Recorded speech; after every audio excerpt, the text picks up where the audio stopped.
People really like to throw TF2 and Valve's negligence towards it under the bus, while also forgetting about Left 4 Dead 2 and Valve's treatment of it. It only took them 8 years to update it. Don't even get me started on how bad they neglected Portal 2. So let's bring some love to that co-op game everyone owns on Steam and remind them that it exists within an iceberg.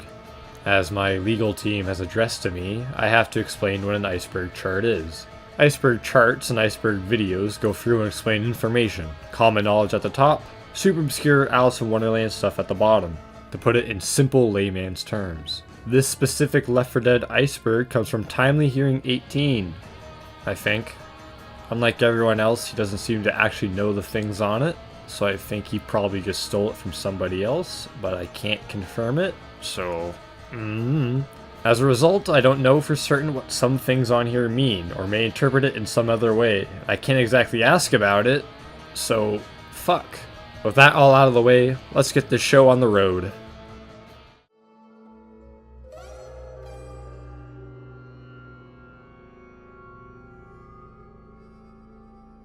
This is a fairly popular theory which denotes that the special infected are created by a result of the virus mutating or further altering parts of their body or mental state. Boomers may have been people with obesity, explaining why both male and female versions exist. Smokers were smokers, kinda obvious. Hunters may have been people who were extremely athletic in some way, the evidence being that all hunters wear clothing akin to a parkourist, such as the duct tape to reduce air resistance. Spitters are always female, and are also always producing stomach acid, resulting in them throwing it up. There are a couple of real-life illnesses that result in increased gastric acid, but personally I like the idea that failed livers somehow cause spitters. Having a failed liver greatly increases the speed of acid in the stomach while causing other symptoms like vomiting and even abdominal swelling. That certainly checks out. The jockey has dwarfism. Pretty simple. Chargers are interesting, to put it nicely, and extremely convoluted, to put it harshly. Nothing can ever be a walk in the park, apparently. Now, obviously, the most defined part of the Charger is his right arm, while the least defined is his left. You already know the joke here, don't make me spell it out. This could be as simple as Chargers are simply right-handed, or they could have had a deformed left hand before they're infected, a congenital limb. Tanks are fairly easy. Either A, they were super muscular, or B, they took some performance-enhancing drugs and then got infected. Or option C, both. And then we have witches, which are without a doubt the most interesting one, and I mean that sincerely, unlike the Chargers. A witch's mutations seem to be much more related to their mental state rather than any physical requirements. Witches are clinically depressed, resulting in them to cry and wail constantly. Interestingly, the sugar mill in Hard Raid is filled to the brim with witches. Sugar is also known for messing with your chemicals in the brain, making you more depressed and moody.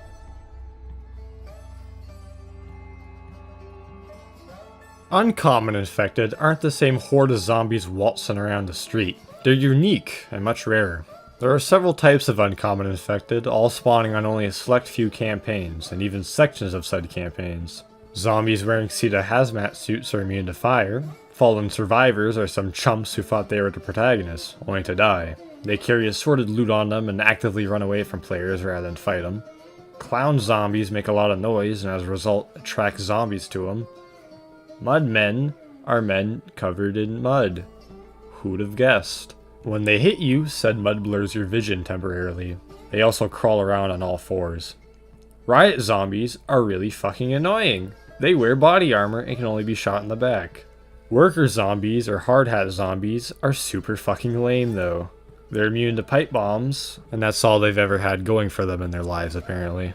There is yet another uncommon zombie, which is much rarer, but it shows up later down the iceberg, so I can't talk about it here.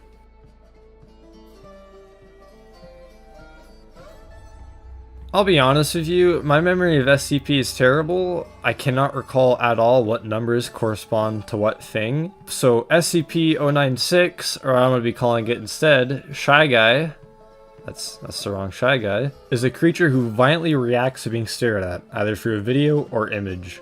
When Shy Guy's face is looked upon, it goes on a blood-filled rage to murder whoever laid their eyes on it. No matter the distance, 500 miles and 500 more, and no matter the obstacles. No mountain high, no valley low, and no river wide enough to keep him from getting to you. When Shy Guy isn't murdering people, it likes to be a big old baby and cry with his hands over its head. So the similarities are pretty damning when compared to the witch, but is it a direct inspiration? No! fucking moron?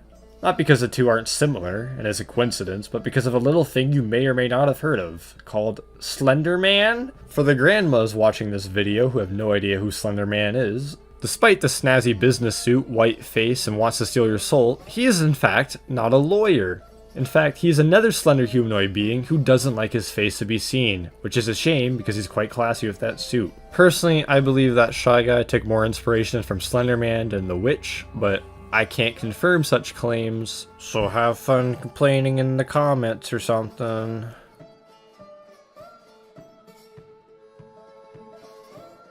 Bill's full name is William Bill Overbeck. This may seem like a weird entry, but the reason for its inclusion is that Bill is the only survivor whose full name we know. I mean, we don't even know Coach's first name, it's just his nickname. Bill's name is addressed in the Left 4 Dead webcomic, more info later, and obviously right on his jacket.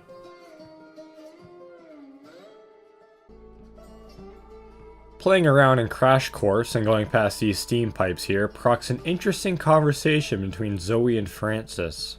Obviously in reference to Steam. Brown shorts, and I beat him to death.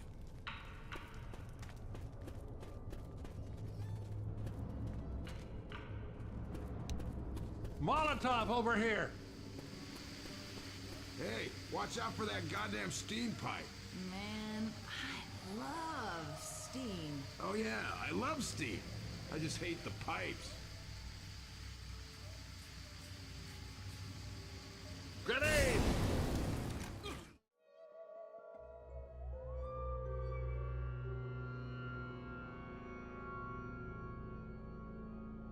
Valve mentions other Valve games directly a lot in Left 4 Dead, which results in a fury that kinda collapses in on itself. Lewis directly mentions how he feels like Gordon Freeman when picking up a crowbar. Man, I feel like I'm Gordon Freeman. And even Counter-Strike.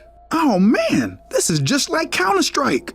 Ellis, on the other hand, only makes a casual reference to Half-Life and his infamous vent crawling.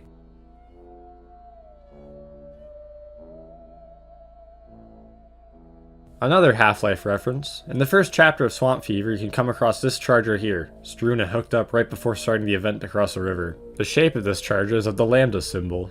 Wow, I bet you couldn't guess that from the title.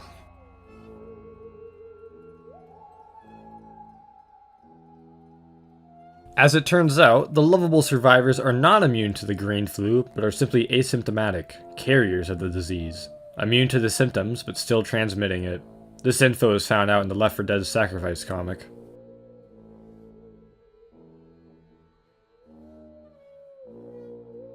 Added in the Last Stand update, golden crowbars are weapons with a slightly faded color to it. Found on all the newly introduced survival maps that came with the update, another one can also be found in the secret credit room for the Last Stand as well. Finding all golden crowbars earns you the Golden Freeman achievement. Stat-wise, they are identical to normal crowbars, which are probably the worst melee weapon in the entire game. Things aren't even that golden and shiny, if I'm going to be honest with you.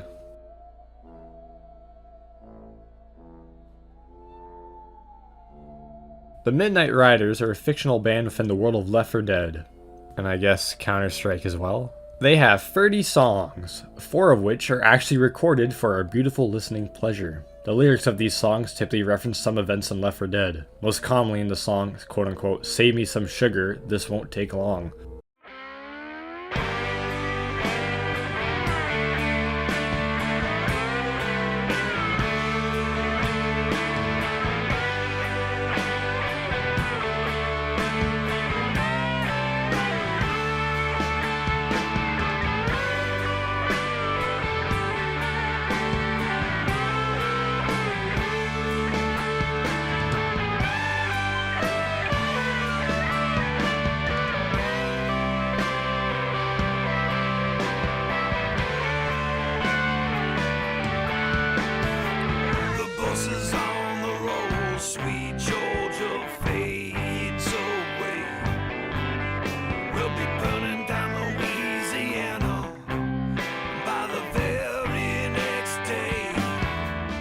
It's a bit of a clear-cut reference to the events of the game. The survivors leave Georgia, and while in Louisiana, cause a bridge to burn down.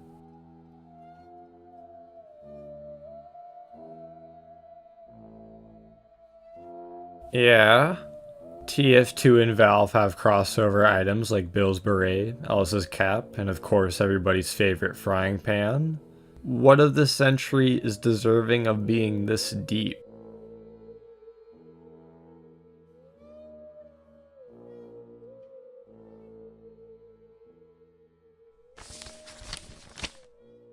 Yeah, I got nothing, Chief.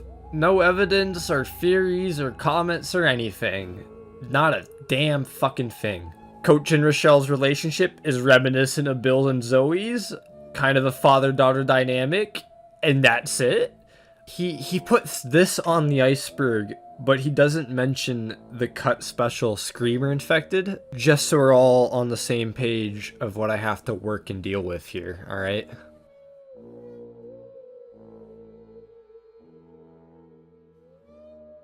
Recall that super rare uncommon zombie I mentioned earlier? Well, here he is, ex-race car driver Jimmy Gibbs, without a doubt the rarest zombie in the game, with a whopping 5% spawn chance to appear during the finale of the Dead Center campaign and nowhere else.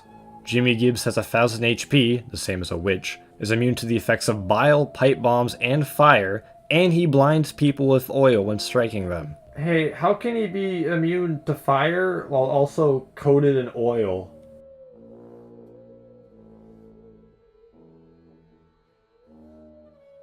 Whispering Oaks Theme Park is the set of the Dark Carnival campaign, which features the mascot Lil Peanut and Noam Chomsky, and boy oh boy is there some incredibly deep lore here, let me tell ya.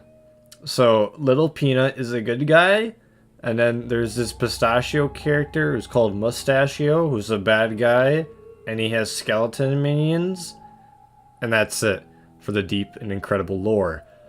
I got really hyped for this one. I was expecting something really deep and unknown here, but no, it's just nothing.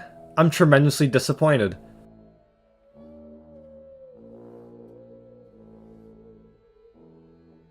I mean, I've already mentioned it twice now, but yes, there is a Left 4 Dead comic out there, and I've linked it in the description down below.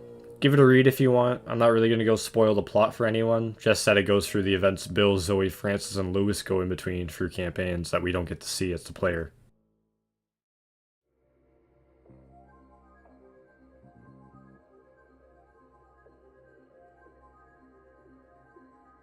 CETA is a fictional government agency in charge of civil emergencies and defense. When the green flu broke out, CETA dispatched trucks to help out the public. These were called Disease Emergency Assessment Dispatches, or as the title says, DEAD, a very fitting name.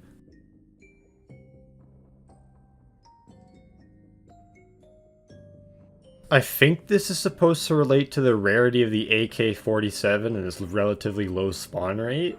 If not that, then I don't know. Renewable gas achievable in Korea 2047? I got no idea.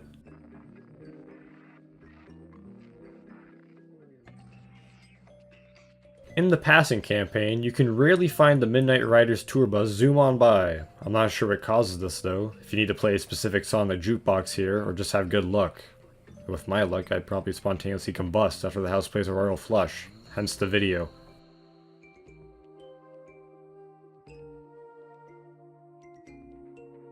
On one of the research bulletin boards done by CETA in regards to mutations of the green flu, we can see several photos and notes regarding the boomer. These photos show a boomer in captivity, especially in this photo here.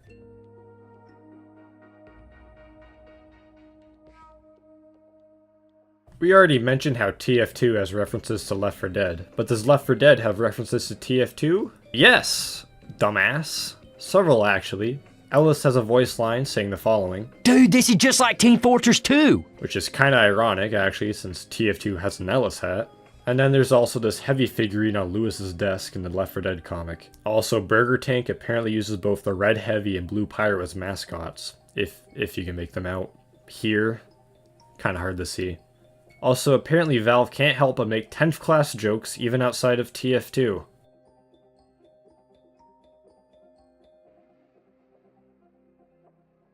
I certainly wouldn't know. No, really, I don't know what this century is about. The only reference to sleep is a piece of graffiti saying that the zombies don't sleep or eat, and that's all I got. The quote made me think it was one of the many cups in the games, but it isn't, so I literally have no idea what this entry is supposed to be. There isn't even any voice lines that even mention sleep, Trust me, I checked. If you have any idea what this entry means, please comment down below.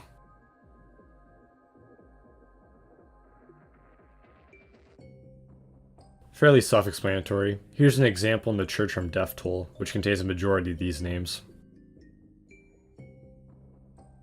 50 seconds in. Oh, this black man. Like that guy. Let's go with that cheese. That's canonically Lewis. Is that? That's canonically Lewis. Just because he's a black guy wearing a tie in a zombie apocalypse. Oh, I mean, he does have the outfit. It's canonically him. I mean, He doesn't even say pills here, man, but that's him. Oh, good lord. that's actually fucking surreal. Oh, y'all rocking with the Left 4 Dead and LMFAO crossover? How does someone even genuinely react to being told this piece of information, by the way? Now, to be fair, it isn't explicitly outright stated to be Lewis, but it is probably him. Like 90% chance it's him. For those who haven't seen Party Rock Anthem by LMFAO, how is it Under That Rock? The music video is a clear parody of zombie media. The intro says 28 days later, like the movie 28 Days Later, which is famous for reigniting the zombie genre. Both Uncle Red Foe and Nephew Sky Blue. What kind of names are those? Wake up in a hospital. Very reminiscent of The Walking Dead. And then there's this character, a black guy in a business suit and a tie. I wonder what he could be a reference to.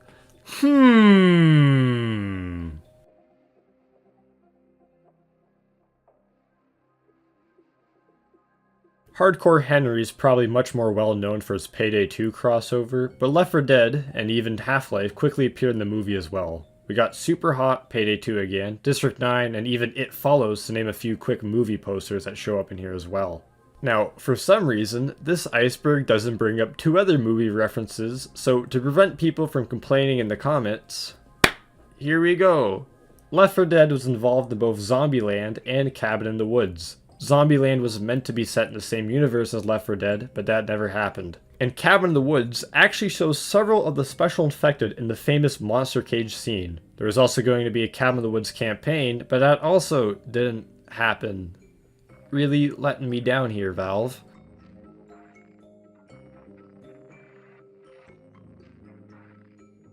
This entry is just a bunch of words of little connection to one another. Suicide Blitz 2 is the custom campaign with a unique tank model shown here. It's one of the more popular custom campaigns out there, but I still don't know what this entry means. I'm assuming it's an Easter egg in the campaign, but I don't know for certain, and looking it up provides no details.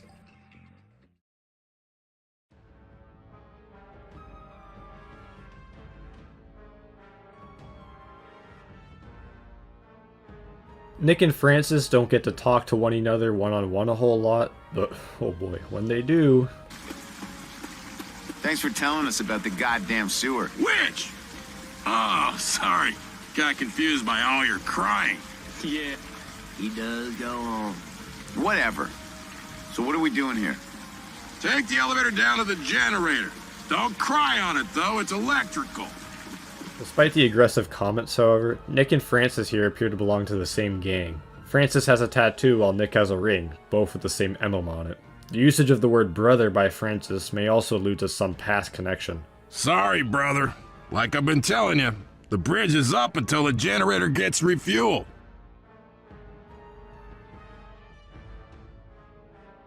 Survivor graffiti is a common sight in Left 4 Dead. Not a whole lot of it stands out, but there are a few exceptions, such as the Angels of Death, who are the only known survivor group to actually thrive in the apocalypse. They only make 2 appearances, I guess, but the first one being in Crash Course, where 7 names are listed in addition to several tallies. The second appearance shows up in The Sacrifice, with an additional name and even more tallies, and an ego apparently, claiming they're quote-unquote clearing the way for other survivors. If the tallies are representative of the amount of zombies they've killed, altogether they've killed 600.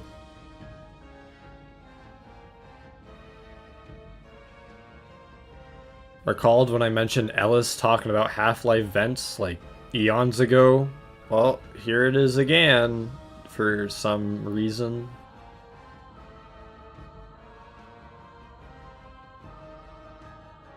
In the church on Death Toll, you can hit E on the piano and play some classy music. Right. All while your teammates scream at you for not shooting zombies. I'm still playing the piano, yo. You have to defend me playing the piano. I'm playing the piano. I do what I want. I'm the piano man. Billy Joel, 1989. Biggest hits record. Put him on the map. Look it up.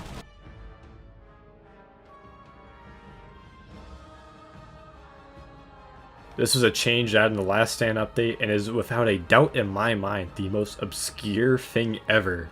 In the passing, you can see Bill's corpse. Make sure you pay your respects for the fallen hero by taking his gun. And hold on a second. Do you not see? This gun is different than a normal M16 rifle. That's right, this gun has blood splatter on it and a somewhat lighter clip. And that's it? Why was this changed? Why did they do this? What is the point of this? I don't know, but I think it's kind of cool and I wish they did it with more weapons.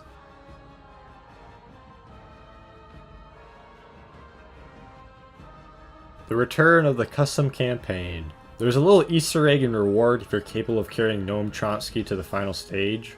I'm just going to link a video of it down below in addition to the map if you want to experience it for yourself.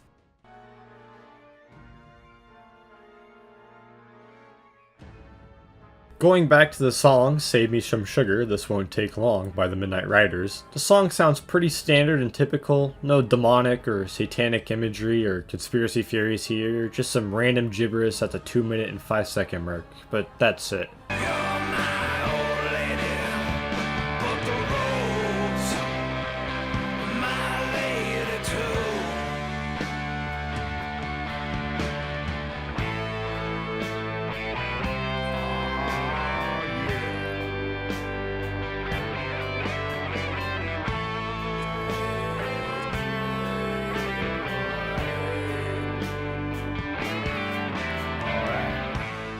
But Space Guy, realizing he makes lore videos, decided to play the video backwards for no real reason, other than having problems with transitioning to the point.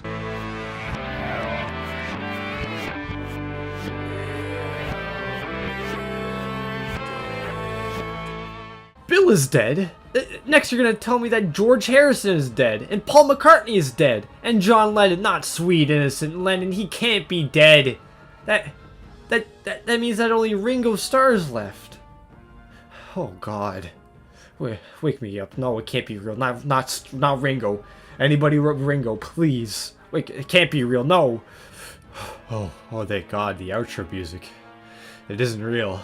Thank God we don't live in a world where Ringo Starr is still alive. That's that for this Iceberg. If I'm gonna be honest with everyone here, I'm pretty disappointed in it. Left 4 Dead has a lot of deep and obscure facts to it that this Iceberg barely touched on. And not just stuff portraying solely within Left 4 Dead, but in other media as well. I mentioned Cabin in the Woods and Zombieland, but Payday had this huge and terrible heist with Left 4 Dead. Also, let's not forget the special cut infected, the Screamer, which isn't mentioned once in this entire thing. Thankfully, the video is now over, and now the purgatory of my lore-filled existence begins, because now I get to research this abomination. Fucking tremendous. Moral of the story, don't listen to suggestions or feedback, especially from people who like your content and wish to see you grow. I'm of course joking with you lovely and fantastic people. I would be talking to a wall about how much of a cover-up this monkey's death caused without you. And I'm quite happy at least 2,000 of you also seem to care about that. If you aren't one of those 2,000 but still have some interest in where this channel may be going into the future, I implore you to stick around, as I got a lot planned. You don't have to sub or anything, just keep a mental note that I exist. Like your grandma. By the way, you might want to check on her. She misses you deeply and is lonely in the home.